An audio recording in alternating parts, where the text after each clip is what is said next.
Have you ever noticed the massive gap in one of the most famous stories ever told? In the biblical account of Jesus, we see him as a precocious 12-year-old astonishing the elders in the temple. And then, nothing.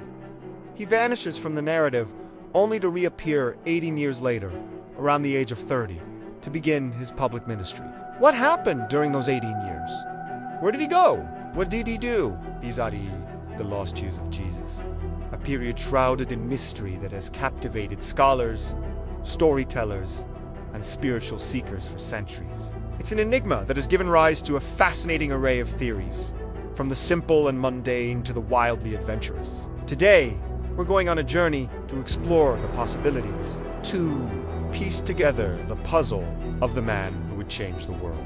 What could have possibly shaped the mind and spirit of Jesus during this crucial, formative time? Let's dive in and investigate the mystery of the lost years. The most widely accepted view, held by the majority of theologians and historians, is perhaps the least dramatic, but it paints a deeply human picture. This is the orthodox view, a quiet life in Galilee. According to this perspective, Jesus simply went home to Nazareth after his visit to the Jerusalem temple. He lived a conventional life, growing up within his family and community. The Gospel of Mark refers to him as the carpenter, the son of Mary, suggesting he followed in the footsteps of his earthly father, Joseph. The Greek word used is tekton, which is a bit broader than just a carpenter. It can mean a craftsman, a builder, or an artisan working with wood or stone. Imagine a young Jesus learning to shape wood, build houses, and repair tools. This wasn't just manual labor. It was a life integrated into the very fabric of his village.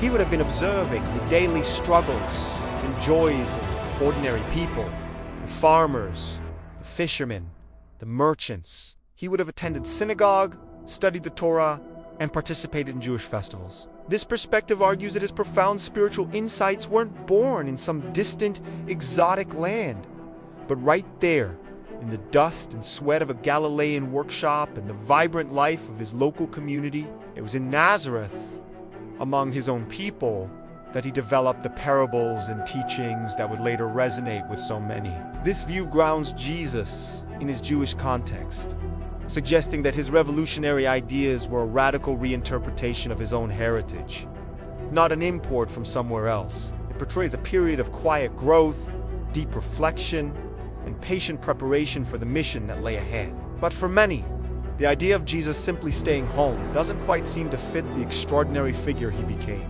This has led to some truly captivating alternative theories, the most famous of which sends him on an epic journey to the east. This theory proposes that during his lost years, Jesus traveled the Silk Road, venturing into the spiritual heartlands of India, Nepal, and Tibet.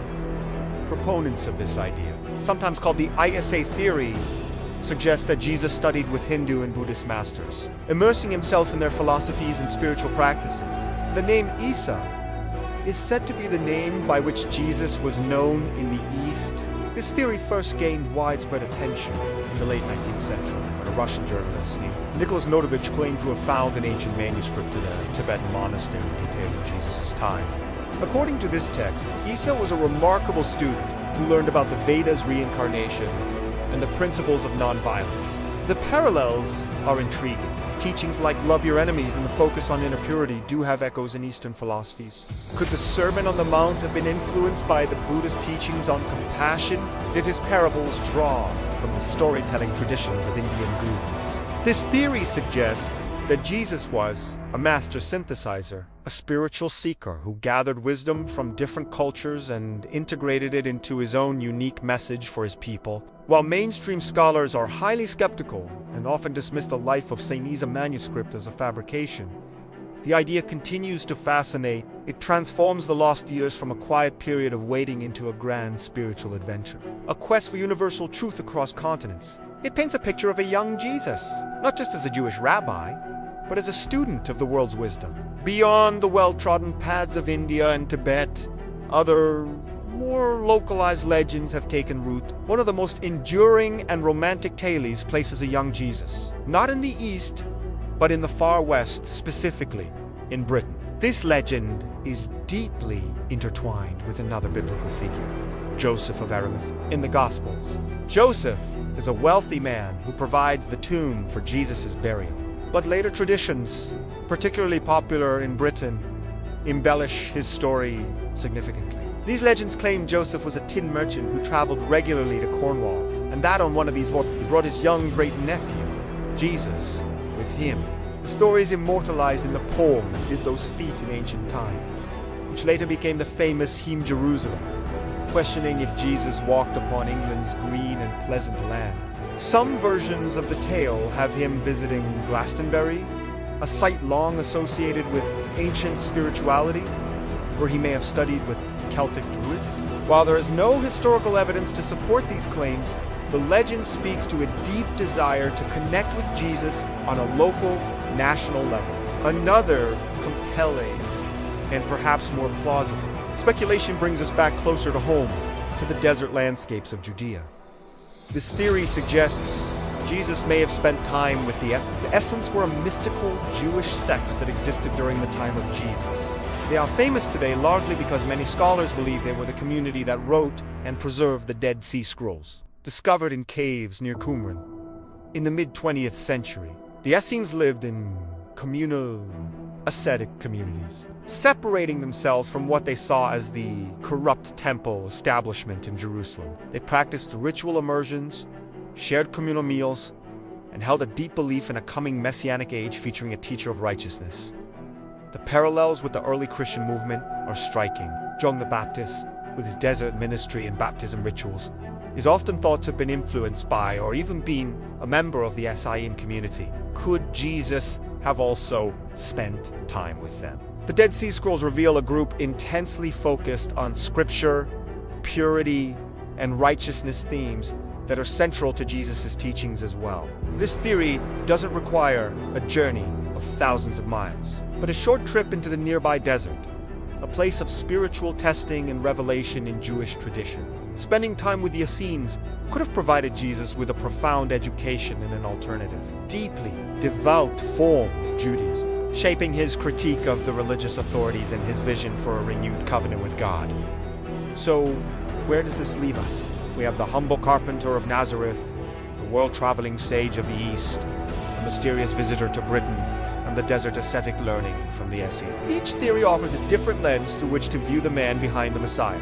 The lost years remain a genuine historical black box. The lack of evidence means we cannot definitively prove or disprove any of these claims. The Orthodox view of a simple life in Nazareth remains the most historically sound, grounded in the cultural and religious context of the Gospel. Yet, the alternative theories persist for a reason. They speak to our imagination and our desire to understand the full measure of this monumental figure. They fill the silence of the scriptures with adventure, wisdom, and a quest for knowledge. Perhaps the true value of the lost years isn't in finding a definitive answer, but in the questions they inspire. They invite us to ponder what it takes to form a revolutionary spirit. They remind us that before the public ministry, the miracles, and the cross, there was a young man growing, learning, and preparing. Whether he was planing wood in a dusty workshop or meditating in a Himalayan monastery, those 80 silent years were undeniably crucial in shaping the person whose life and teachings would echo through millennia. The mystery, in the end, is part of the story. Thank you so much for joining me on this exploration into one of history's greatest enigmas. If you enjoyed this journey, please hit that like button. Subscribe for more deep dives into history and mystery, and share your own thoughts in the comments below. Which theory do you find most compelling? I'd love to hear from you. See you in the next video.